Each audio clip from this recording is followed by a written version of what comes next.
Ótimo dia, Rita! Eu quero começar essa nossa conversa de hoje falando justamente do desempenho deste Ibovespa. 5 ações têm um peso enorme na composição do nosso índice. A gente sempre fala de uma concentração absurda do índice Ibovespa. Isso reflete nesta alta recente? Como é que a gente consegue relacionar uma coisa com a outra? Seja bem-vinda ao Money News. Ei, Gabriel, reflete sim. Na verdade, são 5 ações e 4 empresas, pela ordem, de relevância na participação no índice. Nós temos a Vale, o Itaú, a Petrobras, que é o PNON, e o Bradesco. Então, essas ações respondem por praticamente 34% na participação relativa dos 100% do Ibovespa.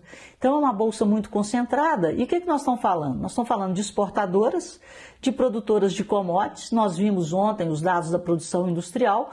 Qual foi o setor que segurou o crescimento da produção industrial em outubro e tem segurado durante todo esse ano? A indústria extrativa. Então, a extração de quê? De petróleo, de minério e de gás. Então, nós temos Vale, Petrobras e banco.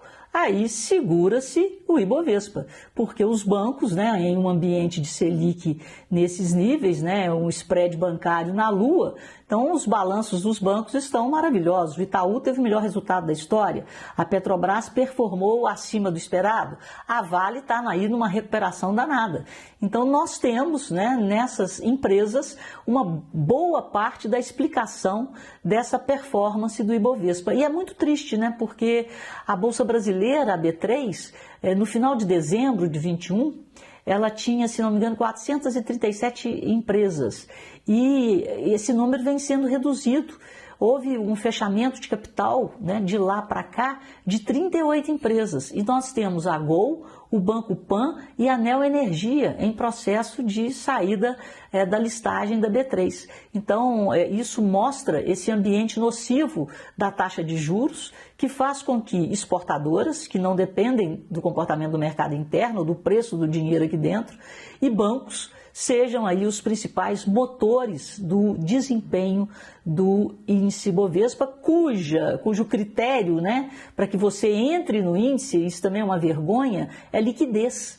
Não, geralmente os índices das principais bolsas do planeta, o critério é valor de mercado, e por aqui é liquidez. A ação tem que estar presente em no mínimo 95% dos pregões da B3 no período de 12 meses a contar da reavaliação da carteira. Perfeito. Vou dar uma olhadinha aqui rápida nessa cotação dos bancos em 2025, que realmente é muito impressionante, tá, Rita? Só para a gente trazer a informação mais atualizada possível. Vamos lá. Banco do Brasil. O Banco do Brasil teve um ano bastante difícil, mas mesmo assim tem aí uma... Opa, cadê o Banco do Brasil aqui? Está com 2,90% de queda, mesmo diante de tanta discussão sobre inadimplência de agro, do que está acontecendo com o Banco do Brasil. Aí entre o Bradesco. O Bradesco está com alta bastante expressiva aí de 68% neste ano. É muita coisa, uma ação que tem participação, Itaú, como você disse. O Itaú bombou. O Itaú bombando também. O Itaú é o maior valor da história. Ele chegou a ultrapassar a Petrobras em valor de mercado. Pela primeira vez, ele teve um valor de mercado superior ao da Petrobras da semana passada. E atingiu o maior valor da história do banco. Exato, 56% de alta neste ano. A gente pega outros bancos, Santander subindo 50%. Então, os bancões bombaram neste 2025. Dá para falar que a cara de 2025 é a cara do setor bancário, pelo menos para a Bolsa de Valores. A gente ainda troca de assunto porque tivemos hoje, Rita, eu queria repercutir contigo, a divulgação do setor de serviços, o movimento do que aconteceu nestes últimos meses. Voltou a crescer em novembro depois de 7 meses de contração. Qual que é o teu destaque sobre essa história? A gente ainda tem uma taxa de juros muito alta, o desemprego muito baixo. O que está influenciando mais os serviços por aqui? Olha, é o maior índice dos últimos 8 meses. E outra coisa, nós saímos de 47,7 pontos em outubro para 50,1. A leitura desse índice, que foi feita pela Standard & Poor's Global, S&P Global, é o seguinte: abaixo de 50, o índice quer dizer que aquela atividade ainda se encontra em retração. E acima de 50 pontos, você está em expansão. Então, olha só, a gente pulou de 47,7 para 50,1. Então houve a virada para a expansão. Existe uma tentativa de explicação para o Galípolo não perder o sono dele essa noite, né, com o setor de serviços, com a inflação de serviços, é que a COP30 pode ter influenciado, que foi um evento, né, muito expressivo e que mexeu muito com o setor de serviços. Então, está todo mundo esperando a leitura de dezembro para ver se houve essa influência mesmo da COP30 na expansão, né, no crescimento desse índice de forma tão significativa. Perfeito. E aí, antes de encerrar, Rita, eu queria falar sobre essa crise dos Correios. O Tesouro reprovou de vez o empréstimo, 20 bilhões de reais. E aí fala o seguinte, fala, cara, não vou pagar Bolsa Banco, 136% do CDI com risco zero, não existe para as nossas condições por aqui. Eu acho que o Tesouro agiu de forma extremamente correta e não poderia criar essa exceção por causa da situação dos Correios. E eu acho que os bancos estão querendo aproveitar da situação extremamente delicada. E olha, Gabriel, a gente está em final de ano, olha o que pode acontecer. Nós estamos falando de uma empresa de logística, nós estamos falando de inúmeros clientes dos Correios que podem não ter as suas mercadorias entregues e milhares de consumidores que podem não ter as suas compras entregues, porque o Correio está sem caixa e ele tem que pagar todo esse ecossistema que transita, porque o Correio, na ponta, ele entrega, mas você tem as franquias que coletam, que têm os contratos, que têm que cumprir com os contratos, você tem os fornecedores que fazem a questão da logística, então isso pode ser uma bola de neve nesse final de ano que vai, assim,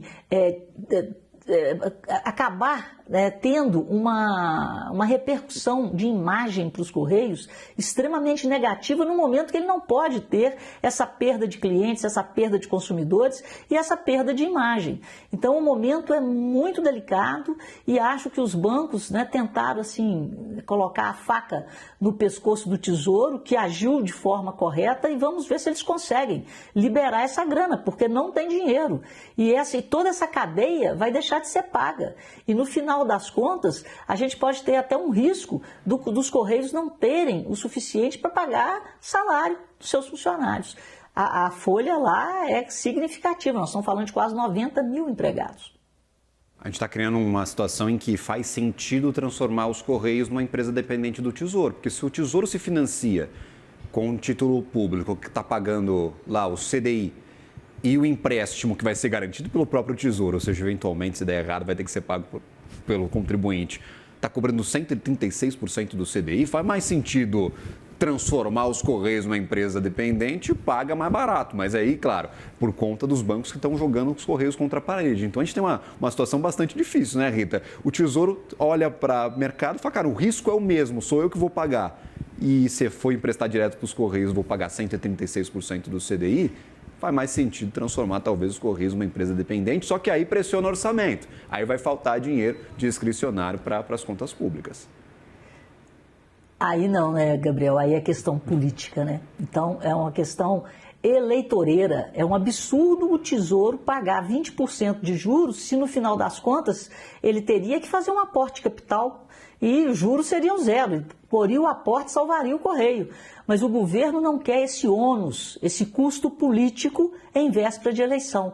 Então, o certo mesmo seria o acionista, né, a União, colocar esse dinheiro nos Correios, transformar o Correios em empresa dependente, evitaria uma série de confusão. E, é óbvio, prezar pela gestão. Aí é que mora o perigo. Se o plano existe, ele tem que ser executado. E, de preferência, sem o pagamento desses juros.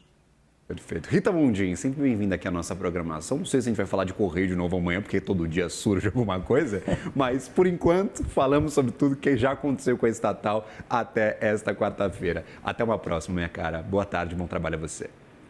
Boa tarde. Valeu, até.